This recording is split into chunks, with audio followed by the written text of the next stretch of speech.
രാഹുൽ ഗാന്ധി പത്രസമ്മേളനം നടത്തിയിട്ട് ഒരാഴ്ച കഴിയുക. അന്ന് തുടങ്ങിയെന്ന് വിചാരിക്കുക. BJP റായ്ബറേലിയിലെയും വയനാട്ടിലെയും ഡയമണ്ട് ഹാർബറിലെയും കനൌജിലെയും ഒക്കെ വോട്ടർ പട്ടിക പരിശോധിക്കാൻ അന്ന് തുടങ്ങിയെന്ന് വിചാരിക്കുക. പക്ഷെ 7 ദിവസം കൊണ്ട് അവരത് പൂർത്തിയാക്കിയിരിക്കുന്നു. BJP എപ്പോഴും അങ്ങനെ ഒരു കാര്യം തീരുമാനിച്ചോണ്ടല്ലോ ഉസൈൻ ബോൾട്ട് ഓടുന്ന പോലെ വളരെ സ്പീഡിൽ അങ്ങ് പോകും. ആർക്കും പിടിക്കാൻ കിട്ടത്തില്ല. മറ്റവരൊക്കെ പുറകെ കിടക്കത്തുള്ളൂ. ഇവിടെ 6 മാസം എടുത്തു ഒരൊറ്റ മണ്ഡലം. BJPക്കോ 54 മണ്ഡലങ്ങൾ. പിന്നെ വേറെ ഈ നമ്മുടെ ഈ പറഞ്ഞ പോലെ കൊളത്തൂർ പോലെയൊക്കെയുള്ള നിയമസഭാ മണ്ഡലങ്ങൾ വേറെയാ, അല്ലറ ചില്ലറ. അതുമെല്ലാം കൂടെ 7 ദിവസമേ വേണ്ടി വന്നുള്ളൂ.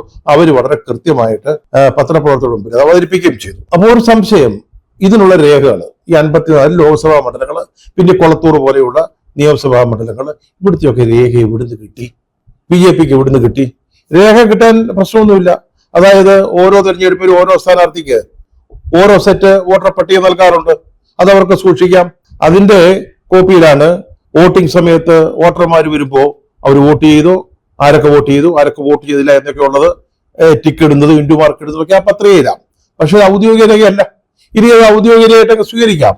അങ്ങനെ ഈ 54 മണ്ഡലങ്ങളിലെ കണക്കെടുക്കണമെങ്കിൽ രാഹുൽ ഗാന്ധിയൊക്കെ ചെയ്തതുപോലെ ചെയ്യണമെങ്കിൽ കുറഞ്ഞത് 6 മാസം വീതം വേണ്ടി വരും. ഇവിടെ ബാംഗ്ലൂർ സെൻട്രൽ 6 മാസം. ആ കണക്കിനാണ് 54 മണ്ഡലങ്ങൾക്ക് 54 × 6 അത്രയും മാസങ്ങൾ വേണ്ടി വരും.